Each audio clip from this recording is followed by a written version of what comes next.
हमाद साहब लिख रहे हैं जी, as per housing society law it's mandatory to mention clearly in written form about development charges with exact figures at start, please update your knowledge.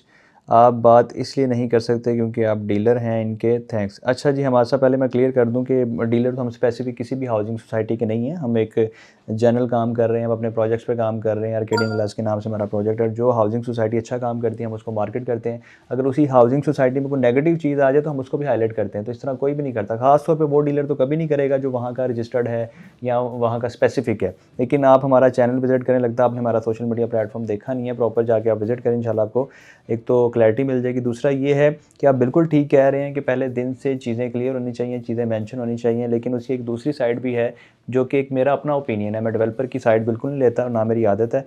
अपना opinion ये है, क्योंकि हम अपना भी प्रोजेक्ट कर रहे हैं, तो उस हवाले से मैं आपको बताना चाहूँगा कि पाकिस्तान में आपको पता है कोई भी चीज़ आप इस तरह से बिफ़ोर टाइम फ़िक्स नहीं कर सकते, क्योंकि यहाँ पे हर साल आपको नई से नई चीज़ें देखने को मिलती हैं, नए टैक्सेस देखने को मिलते हैं, आपको हर साल महंगाई देखने को मिलती है। तो आप कोई ऐसी प्राइस या कोई पेमेंट प्लान फ़िक्स ही नहीं कर सकते, आपकी कैपेसिटी पे नहीं होती है। यही अगर हम बात करें आज से 2.5-3 साल पहले की, तो आपको जो सीमेंट की बोरी थी, मैं सिर्फ उसकी बात करूँगा, वो आपको 700-800-900 रुपये में मिल जाती थी।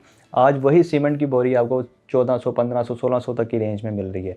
तो अगर डेवलपर पहले दिन से डेवलपमेंट चार्जेस फिक्स भी कर दे और बाद में मजबूरी में उसको बढ़ाने पड़े, तो फिर भी एक नया तमाशा लग सकता है। तो उससे बेहतर डेवलपर यही समझता है कि हम मौके पे ही अनाउंस कर दें और उस वक्त जितनी यानी कि इन्फ्लेशन है, जिस लिहाज से महंगाई है, जिस लिहाज से चीज़ों के रेट्स हैं, तो हम वो लगा दें। लेकिन इस चीज़ को भी मैं सही नहीं समझता, ऐसा नहीं होना चाहिए। जो चीज़ आपने कही है वही होनी चाहिए, लेकिन इसको इन्फोर्स इदारों ने करवाना होता है। और जब लोग ख़रीद रहे होते हैं तब तो लोग एक टर्म्स एंड कंडीशंस भी नहीं पढ़ते, यानी कि बैक साइड पे जो लिखी होती हैं, और वो पढ़ना भी चाहें तो पढ़ नहीं सकती, इतनी बारीक बारीक अल्फाज में लिखी होती हैं कि लोग अगर मोटे आईने वाली ग्लासेस भी लगाएं तो वो नहीं पढ़ सकते। मसला ये है। लेकिन आप बिल्कुल ठीक कह रहे हैं, मैं आपकी बात से एग्री करता हूँ। लेकिन ओवरऑल जो पाकिस्तान के हालात हैं या पाकिस्तान की सूरत हाल है, उसमें सारी चीज़ें मैटर करती हैं। इसलिए डेवलपर पहले दिन से लिखता नहीं है, क्योंकि उसको पता होता है कि जब मैंने यहाँ पर डेवलपमेंट करनी है तब मेरे जो रेट्स मैंने दिए हैं वो उसके साथ मैच ही नहीं करने, इस वजह से मुझे उस वक्त भी प्रॉब्लम होगी। इसलिए वो बेहतर समझता है इस चीज़ को कि मैं इसको उस वक्त ही अनाउंस करूँ जब यहाँ पर मैं डेवलपमेंट स्टार्ट करूँगा।